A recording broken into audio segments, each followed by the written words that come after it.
originally I was going to do a little post about programming and why your optimal program and advanced programming is all bullshit, but I decided we're going to talk about ancestral diets instead because so many people are sharing something that was really stupid.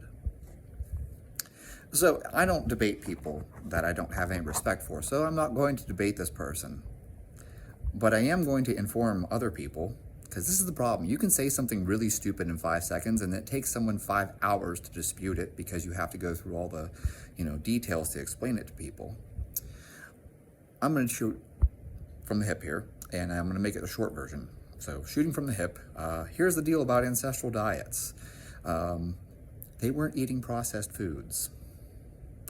They also weren't eating a lot of the GMO shit that's out there.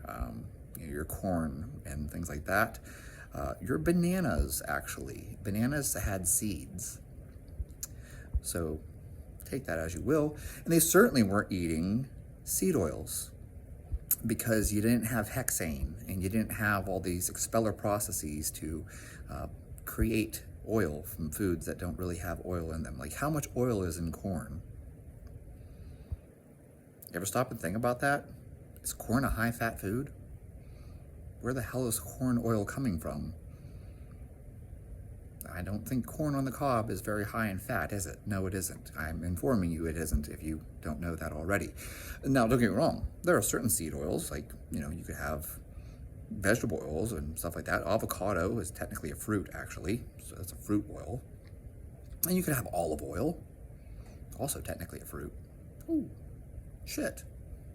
But you could have macadamia nut oil, which nuts are seeds, and macadamia nut is quite healthy for you, but those are high in fat. Oh, yes, avocados are high in fat. Macadamia nuts are high in fat. Almonds are high in fat. So it's no surprise that fats can come from those things. Corn oil, that's weird. Canola, it's actually rapeseed. Anyways, ancestral diets. We know, actually, this isn't like up for debate. We know that the ancestral diet was mostly meat. And why do we know that? Because we have all these bones. We have fossils. You can literally look at the teeth. You can look at the mineral content of the bones of the person that you found. And we know that they ate a lot of meat, primarily meat.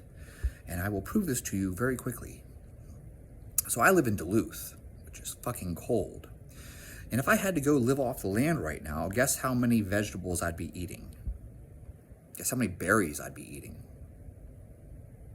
For most of the year. For most of the year, there's no vegetables to be found. There's no berries to be found. Nope, no fruits, no vegetables. So if I was going to live off the land, what would I have to do? I would have to fucking kill something. I'd have to kill something and eat it. And for most of our existence, you would have to kill something and eat it because you aren't finding massive quantities of blackberries. Even if you do find blackberries, you would not find enough blackberries to sustain yourself. This is just the way it is. If you've never taken a survival course, which I may have been through a few of them, depending on the environment that you're in, you're going to discover the hard way that there isn't a lot of food. I've done survival courses that were in Arctic conditions. I've done survival courses that were in desert conditions. And the only thing to eat was animals. You had to kill something and eat it if you wanted to eat.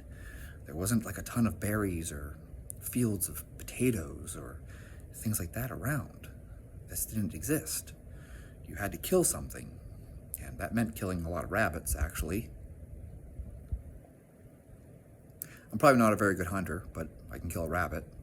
I'm sure that a good hunter would have killed something much more sustainable. They probably would have killed like a buffalo or something. But when you're by yourself, you're probably not going to take down a moose. But you can kill a rabbit.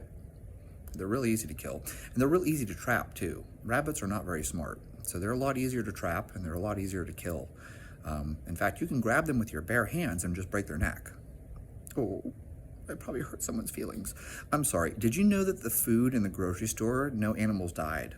They just put beef in a package. No one had to kill that for you.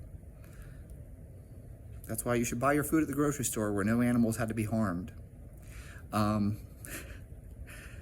So the reality of it is that for most of human existence, we have existed on a diet of killing things and then eating them. And don't get me wrong, we're opportunistic. So if you found vegetables, if you found fruit, fuck yeah, you would eat it. If I found blackberries, I would eat the goddamn blackberries. It's a lot easier than killing a rabbit even. It's certainly way easier than killing a moose, or deer even for that matter. Larger animals are hard to kill. But the point being, we know very well exactly what primitive man evolved to eat. It's not really up for debate. And even today, if you went to go live off the land, you would have to live off the land by killing things and eating them. This isn't up for debate. It's just a fact. If you don't like it, tough shit. Reality doesn't really care whether or not you like it.